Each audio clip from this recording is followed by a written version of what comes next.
Hi friends, ఈరోజు మనము software టెస్టింగ్లో చాలామంది కామెంట్స్ అయితే చేస్తున్నారు. సాఫ్ట్వేర్ టెస్టింగ్ ఇంటర్వ్యూ క్వశ్చన్స్ ఏ విధంగా ఉంటాయి. సో 2024లో మనకు అప్కమింగ్ మంత్స్లో మనకు పొజిషన్స్ అయితే ఓపెన్ అవుతాయి. సో దీనికి సంబంధించి ఇంటర్వ్యూస్లో ఎలాంటి క్వశ్చన్స్ అడిగే ఛాన్స్ అయితే ఉంటుంది. సో మాన్యువల్ టెస్టింగ్లో కానీ ఆటోమేషన్ టెస్టింగ్ కానీ. సో అందుకోసం నేనైతే ప్లాన్ చేసుకున్నాను. సో ఎవ్రీ వీడియోలో మనకు 5 క్వశ్చన్స్ అయితే కవర్ చేస్తాను. అలాగే ప్రాక్టికల్గా మీకు అర్థమయ్యేలా ఎగ్జాంపుల్ కూడా ఇస్తాను. సో ఇలా మనము ఈ వీడియోస్ అయితే స్టార్ట్ చేద్దాము. సో ప్లాన్ చేశాను. సో ఇది నా ఫస్ట్ వీడియో. సో నెక్స్ట్ చూద్దాము. సో దీని యొక్క రెస్పాన్స్ బట్టి మన వాళ్ళకి ఎలా నచ్చుతుంది, అలాగే ఇంకేమైనా యాడ్ చేయాలా అనే దాన్ని బట్టి నేనైతే ప్లాన్ చేస్తాను. సో ఒకసారి ఈ వీడియోస్లో ఉన్న క్వశ్చన్స్ అయితే చూడండి. సో మీకు అర్థమైతే సో జస్ట్ కామెంట్ అయితే చేయండి. ఇంకేమైనా డౌట్స్ ఉన్నా కూడా నెక్స్ట్ వీడియోలో ట్రై చేస్తాను. సో ఇంకా మనం వీడియో అయితే స్టార్ట్ చేద్దాం. సో ఇక్కడ ఫస్ట్ క్వశ్చన్ చూసుకున్నట్టే, what are the various categories of softwares? So solution వచ్చేసి, the software is use to extensively in several domains including hospitals, banks, schools, defense, alage finance, stock market and so on. So it can be categorized into different types. So ఆ types ఏంటి కూడా చూద్దాము. based on application like system software, alage application software, networking and web application software, embedded software, alage reservation software, business software, artificial intelligence software, scientific software. So ఇదండి దీనికి సంబంధించిన simple answer. So జనరల్గా మనం ప్రాక్టికల్గా చూసుకున్నట్టయితే, సో సాఫ్ట్వేర్లో మనకు తెలిసింది ఏంటి, సో జనరల్గా డిఫరెంట్ కైండ్ ఆఫ్ అప్లికేషన్స్ అయితే ఉంటాయని చెప్తాం. యాప్స్ అనుకుంటాము. నెక్స్ట్ ఏంటంటే web applications, for example sites, different kind of site, IRCTC కానీ, అలాగే షాపింగ్ సైట్స్ కానీ, అలాగే Aadhaar applications, so government related applications అయితే ఉంటాం. అలాగే మనకు బ్యాంకింగ్కి సంబంధించిన సపరేట్ అప్లికేషన్స్ అయితే ఉంటాయి. నెక్స్ట్ పోస్టల్కి సంబంధించి, రైల్వేస్ సంబంధించి. సో ఈ విధంగా డిఫరెంట్ కేటగిరీస్ ఇవి. అంటే మనకు సాఫ్ట్వేర్ అంటే పర్టికులర్గా మనకు ఓఎస్ అని, అలాగే ఏదైనా యాప్ అని డిసైడ్ చేయడానికి లేదు. సో మనకు డిఫరెంట్ కేటగిరీస్ అయితే ఉంటాయి. సో అలాగే మనము జనరల్గా ఒక సాఫ్ట్వేర్ టెస్ట్ ఇంజనీర్ సెలెక్ట్ అయ్యారనుకోండి, సో అతను డిఫరెంట్ ప్రాజెక్ట్స్ మీద వర్క్ చేయడం అయితే జరుగుతుంది. For example product based company అనుకోండి. సో ఆ కంపెనీ ఏదైతే ప్రొడక్ట్ యూస్ చేస్తున్నారో, ఏదైతే డెవలప్ చేస్తున్నారో, సో దాంట్లో మాత్రం తను వర్క్ చేయడం అయితే జరుగుతుంది. ఇంకా సర్వీస్ బేస్డ్ అనుకోండి. సో ఒక కంపెనీకి డిఫరెంట్ కైండ్ ఆఫ్ క్లయింట్స్ అయితే ఉంటారు. ఫర్ ఎగ్జాంపుల్ మనకు ఐబిఎం కానీ, అలాగే మనకు సిస్కో, అలాగే విఎంవేర్. సో ఈ విధంగా డిఫరెంట్ క్లయింట్ నుంచి మనకు వర్క్ అయితే వస్తుంది. సో ఈ ప్రాజెక్ట్స్ బట్టి మనకు ఆ డొమైన్ ఏంటి. సో డొమైన్ అంటే మనకు బ్యాంకింగ్ అని, అలాగే ఫినాన్స్ డొమైన్, అలాగే స్టోరేజ్ డొమైన్, ఇవన్నీ డొమైన్స్ అంటారు. So based on the project మనం ఏంటంటే వర్క్ చేయడం అయితే జరుగుతుంది. సో ఇక్కడే మనం నేర్చుకోవచ్చు, లైక్ ఇన్ని డొమైన్స్ ఉన్నాయా, ఇన్ని అప్లికేషన్స్ ఉన్నాయా, ఇన్ని ప్లాట్ఫామ్స్ అయితే ఉన్నాయా అని చెప్పేసి మనం వర్క్ చేయడం అయితే జరుగుతుంది. అందుకని ఎక్కువ ప్రాజెక్ట్స్ మీద వర్క్ చేస్తే మనకు ఎక్కువ స్కిల్స్ని పెంచుకోవడానికి అయితే ఛాన్స్ అయితే ఉంటుంది. సో అందుకని మనం చెప్పేసి క్వశ్చన్స్ కూడా డైరెక్ట్గా అడిగారు. సో మనకు డిఫరెంట్ కేటగిరీస్ ఏముంటాయి సాఫ్ట్వేర్లో. మనకు తెలిసింది అప్లికేషన్ అంటాము, లైక్ విండోస్ ప్లాట్ఫామ్ అనేస్తాం. బట్ ఇంత లైక్ ఎంబెడెడ్ సిస్టమ్స్, ఇవన్నీ డిఫరెంట్ కైండ్ ఆఫ్ సాఫ్ట్వేర్స్ అయితే మనము ఇండస్ట్రీలో అయితే ఉన్నాయి, అలాగే యూస్ చేస్తున్నారు కరెంటు. సో ఇదండి ఈ క్వశ్చన్కి సంబంధించిన ఆన్సర్. సో నెక్స్ట్ వన్ చూద్దాం. నెక్స్ట్ వన్ చూసుకుంటే, వాట్ ఈజ్ హెచ్డిఎల్సి? సో ఇది కామన్ క్వశ్చన్ అండి. సో కంపల్సరీగా అడుగుతారు. అలాగే దీని గురించి కంపల్సరీగా మనకు ఇన్ఫర్మేషన్ అయితే తెలియాలి. ఎందుకంటే మనము ప్రాజెక్ట్లో వర్క్ చేసేటప్పుడు సో ఏదైతే లైఫ్ సైకిల్ మనం ఫాలో అవుతామో దాన్ని బేస్ చేసుకుని మనం వర్క్ చేయడం అయితే జరుగుతుంది. సో ఇక్కడ మనం చూసుకున్నట్టయితే, SDLC stand for software development life cycle. It is a process followed for software building within a software organization. SDLC consists of a precise plan that describe how to develop, maintain, replace and enhance specific software. The life cycle defines a method for improving the quality of software and the all-round development process. So ఇదండి answer. So మీరు జనరల్గా like మీకు ఏదైతే అర్థమవుతుందో ఎస్టీఎల్సీ గురించి, దాని గురించి మీరు ఎక్స్ప్లెయిన్ చేస్తే సరిపోతుంది.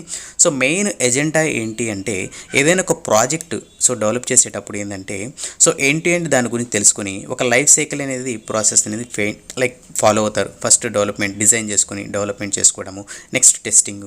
సో ఈ విధంగా మనకు డిఫరెంట్ ఫేసెస్ అయితే ఉంటాయి. సో మెయిన్ ఎజెండా ఏంటి, ఏదైతే ప్రాజెక్ట్ మనకు వచ్చిందో దాన్ని ఎండ్ టు ఎండ్ డెవలప్ చేసి, సో మన క్లయింట్ నుంచి వచ్చిన రిక్వైర్మెంట్ బేస్ చేసుకుని దాన్ని డెవలప్ చేసి ఫైనల్గా మనకు క్లయింట్కి అయితే సబ్మిట్ చేయడం అయితే జరుగుతుంది. సో ఈ ఎంటైర్ ప్రాసెస్ అనేది మనకు ఎక్కడ జరుగుతుందంటే, మనకు ఎస్టీఎల్సీ ప్రాసెస్ని ఫాలో అయ్యి మనం ఈ ప్రాజెక్ట్ని అయితే కంప్లీట్ చేయడం అయితే జరుగుతుంది. సో అందుకండి ఇది ఎస్టీఎల్సీ. దీనికి సంబంధించి సపరేట్ వీడియో కూడా మన ఛానల్ అయితే ఉంది, ఒకసారి చూడండి ఎస్టీఎల్సీ అంటే ఏంటి. సో దీనికి సంబంధించి ఎలాంటి ఫేసెస్ ఉంటాయి, సో ఏ ఫేసెస్ లైక్ ఏ విధంగా వర్క్ చేస్తారు, ఎన్ని టీమ్స్ వర్క్ చేస్తాయి అనేది కూడా మనకు క్లియర్గా నేనైతే అప్డేట్ చేశాను. ఒకసారి ఆ వీడియో కూడా విజిట్ చేయండి. సో నెక్స్ట్ చూద్దాం. సో నెక్స్ట్ వన్ చూసుకుంటే what are the various phases of SDLC. So మనం ఇందాక ఎస్డిఎల్సి గురించి తెలుసుకున్నాం కదా. సో అందులో ఉన్న ఫేసెస్ ఏంటి అది కూడా మనకు ఫేసెస్ గురించి తెలుసుకుందాం. ఇక్కడ చూసుకుంటే ఫస్ట్ వన్ చూసుకుంటే requirement gathering and analysis, second one design, next implementation and coding, next testing, development, deployment, then maintenance. So ఇదండి మనకు different faces.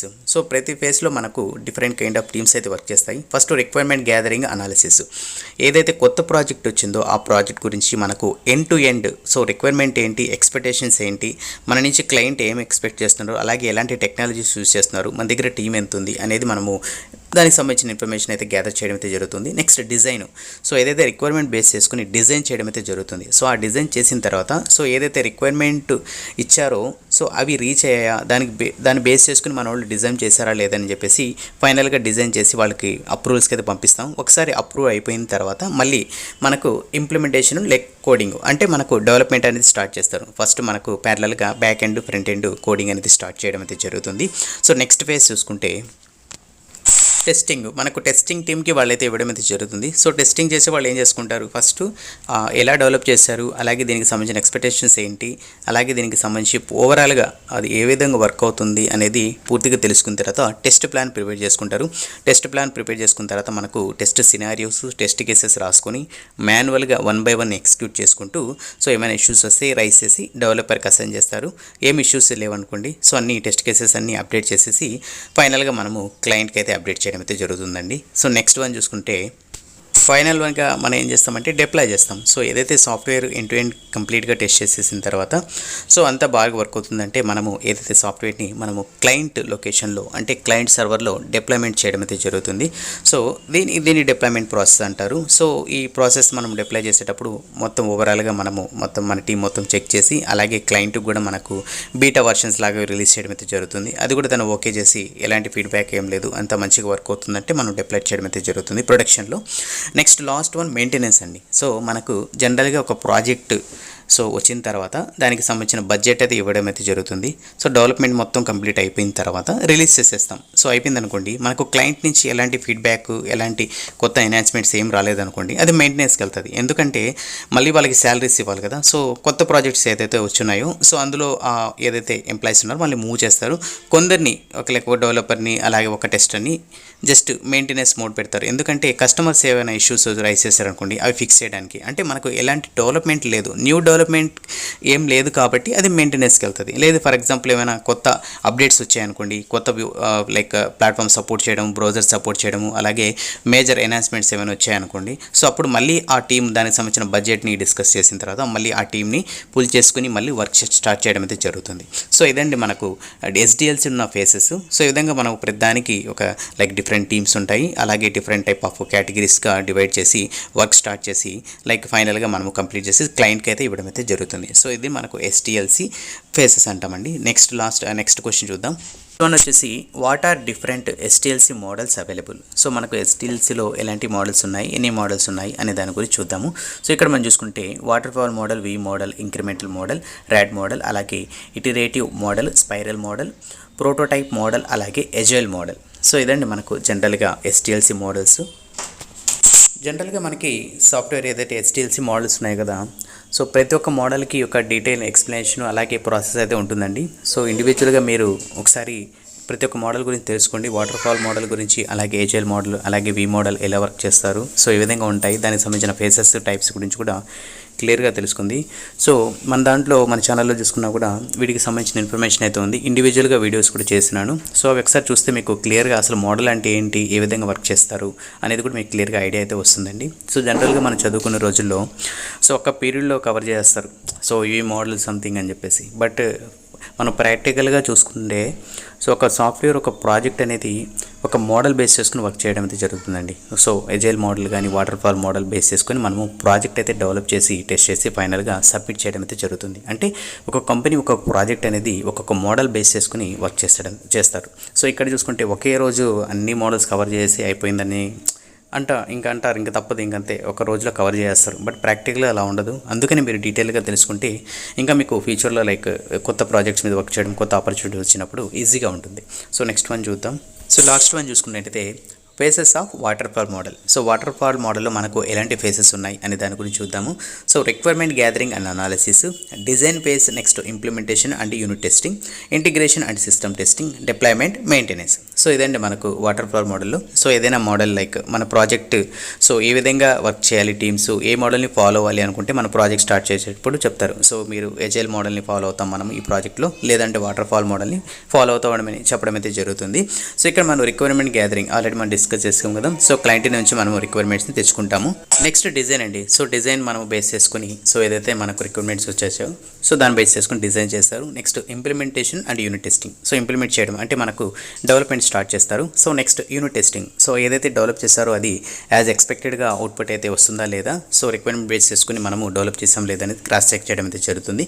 Next integration and system testing. Integration అంటే మనము ఇంకా ఆల్మోస్ట్ ఏదైతే ఫ్యూచర్స్ కానీ మోడల్స్ కానీ ఏదైతే డెవలప్ చేస్తారో అవన్నీ ఇంటిగ్రేట్ చేసి టెస్టింగ్కి పంపించేస్తారు. టెస్టింగ్ మొత్తం టెస్ట్ చేసి సిస్టమ్ టెస్టింగ్ కూడా పర్ఫార్మెన్స్ టెస్టింగ్ అన్ని పర్ఫామ్ చేస్తారండి.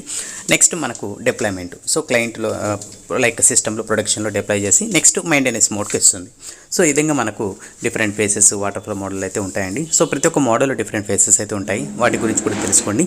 నెక్స్ట్ మనము ఇంకొన్ని క్వశ్చన్స్ అయితే పిక్ చేసుకున్నాను, వాటి గురించి మీకు ఎక్స్ప్లెయిన్ చేస్తాను నెక్స్ట్ వీడియోలో. ఈ వీడియో నచ్చినట్టయితే జస్ట్ లైక్ చేసి మీ ఫ్రెండ్స్ కూడా షేర్ చేయండి. అలాగే మనము ఇంకేమైనా క్వశ్చన్స్ మీకు కావాలన్నా, ఆన్సర్స్ ఏమైనా కావాలన్నా జస్ట్ కామెంట్ అయితే చేయండి. సో వాటి గురించి కూడా మీకు ఇన్ఫర్మేషన్ గ్యాదర్ చేసి తప్పకుండా మీకు అయితే ఎక్స్ప్లెయిన్ చేస్తాను. సో నెక్స్ట్ అప్డేట్తో మళ్ళీ కలుద్దాం. అంతవరకు keep smiling, have a nice day.